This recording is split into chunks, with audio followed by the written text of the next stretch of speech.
I worked in Hollywood for 18 years. I'm going to share with you how I became an editor working on commercials for some of the biggest movies in the world and how much I earned. Then I'm going to share the one thing that matters literally more than anything else if you want to get a job working in Hollywood. This is my story. In around 1997, I was working as a photographer. I had my own studio, and I also had 6 kids. A friend of mine was a wedding videographer, and that editing thing looked kind of cool to me. So I started looking into editing videos, and it was, kind of rough on a computer back then. We were barely into the digital video world, and I found this program called After Effects, and I somehow got, I think, a hacked copy of it, and I started trying to edit videos with After Effects. And if you know what After Effects is, it's a visual effects graphics program. It's not for editing. It's terrible for editing. That's how little I knew. But then in April of 1999, Apple came out with Final Cut Pro, the original one. And me and a friend, I think the same friend, Jim, bought a copy of Final Cut Pro, and I started learning to edit. And I really liked it. And since my photography business wasn't making a ton of money, I started looking for a job, and I found one. There was a company called Load Media, physically in Hollywood. I lived in Simi Valley, 45 minutes, an hour away from Hollywood, so I was close enough to actually be in Hollywood. I applied for the job at Load Media, and I got it! Okay, this was probably 1999 or 2000, and they paid me $8 an hour, 12 hours a night, graveyard from 8 p.m. to 8 a.m. And so, I would be gone all night and sleep during the day and try to see my family at some point. It was pretty rough, and I'm like, this is my end. And Load Media was a company that took the news feed from Reuters, and they would edit little news clips with it, with their talent, and put it up, and it was this online news thing. And they said, okay, we know we're not paying you much, but we're gonna give you stock options, and we go public, you're all gonna be rich. So I'm like, cool, we're gonna be rich. But after 3 months of $8 an hour with 6 kids, my wife's like, dude, you need to get a real job. So I started searching, and I found a company called Dr. Rostock. Now, Rostock is basically leftover film. After a movie is filmed, they have leftover cans of film that are short ends. They're like not the 1,000 feet or whatever the normal size is. They might have 300, 200 feet, whatever, so it's cheaper. So smaller indie films could buy film for cheap, and Dr. Rostock would sell that. But they wanted to expand into teaching editing, specifically teaching Final Cut Pro. So again, physically in Hollywood, I was teaching Final Cut Pro. I was teaching editing. And some of my students were like total newbies. I remember I had one guy that he literally held his mouse upside down. I had other people that would come in. I'd have entire companies, trailer houses, companies that make movie trailers. They'd send all their editors there, and I would teach them to use Final Cut Pro. Most of them at that time were using Avid, which is the big program they use to edit, movies and commercials in Hollywood, and it's still used a lot for feature films. So I got that job at Dr. Rostock, and I taught Final Cut Pro and Adobe Go Live and 1 or 2 other programs. I actually wrote a curriculum for Final Cut that I think Apple even used at one point, and I made 50 grand a year. So for me, mid-30s, that was pretty good for me, and I was excited to be working in Hollywood. But then I heard about a trailer house, one of those companies that makes movie trailers, that was looking for a part-time tech, and I went over there and interviewed, and they were going to pay me $50 an hour to come in 3 days a week and help with their tech stuff there. So I'm like, cool. So I quit Dr. Rostock, and I went over to Aspect Ratio and started teching, and someone there referred me to this guy named Tom, who was starting his own trailer house. I'm at Aspect Ratio a few months, and I get this interview with Tom, and Tom was just looking for a guy, I thought, just for a day or two to help him, set up his equipment and computers and editing machines and all that stuff. And I interviewed with him. We talked for 2 or 3 hours. We really hit it off, and he offered me a full-time job. I'm like, no way. He's like, Trevor, how much do you want an hour? I'm like, $35? And he's like, deal. I'm like, dang, I should have asked for 50. But anyway, I got that job, $35 an hour, working on movies. I was tech boy with a chance to learn to really edit on the real stuff. In fact, the very first commercial I ever worked on and edited and made it on TV was for Ice Age.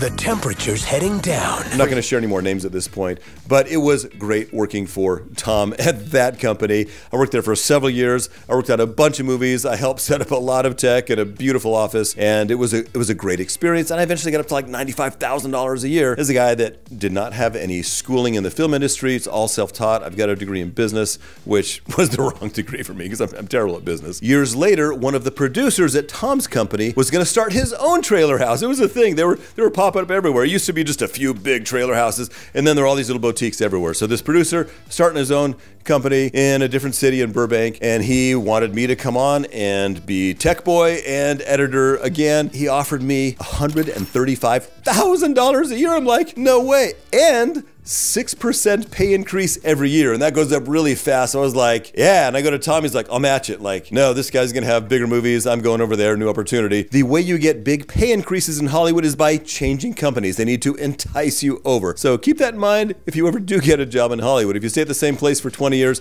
your pay will go up incrementally. If you jump ship every few years or so, it'll go ka-ching, ka-ching, ka-ching. And you know, it's sometimes worth it. So into that new place, worked there for a long time as a tech/editor, and eventually was just an editor, and that was great, learned a lot there. But at one point, my producer left to get another job, and I literally had almost nothing to do for like 6 months. I kind of sat waiting for somebody for 6 months, and around that time, some of the older, higher-end, higher-paid editors were getting let go, and eventually it was my turn, and they just let me go. So that stressed me out, but I immediately, nose to the grindstone, I'm gonna get another job. I made a CD, or a DVD maybe, with my reel on it, and I went around to these different places, and within a month, someone else referred me to another company that was looking for an editor. And pay attention to that because it's everything. So I go to this other company and I get this job there. I don't remember what my starting pay was. I actually took a little bit of a pay cut, but eventually, got closer where I was, I think. But that company had the big movies. That was Disney and Marvel. Almost everything I did there was Disney and Marvel. It wasn't just commercials there. It was also what's called creative content. We did a lot of stuff with the Movie Surfers and Disney Channel and Disney XD. So I got to work on a lot of stuff. I also did a lot of voiceover there. I would edit something and I'd use my voice as the temp track, and often they would just use me, or eventually they would request me to be in their commercial. So there's a lot of commercials I've edited where it's actually my voice. And a lot of the voiceover I've done has been in national and international commercials or creative content and in, trailers and theaters and stuff. So that was kind of fun. On your mark, get set, go for Cinemark Connections.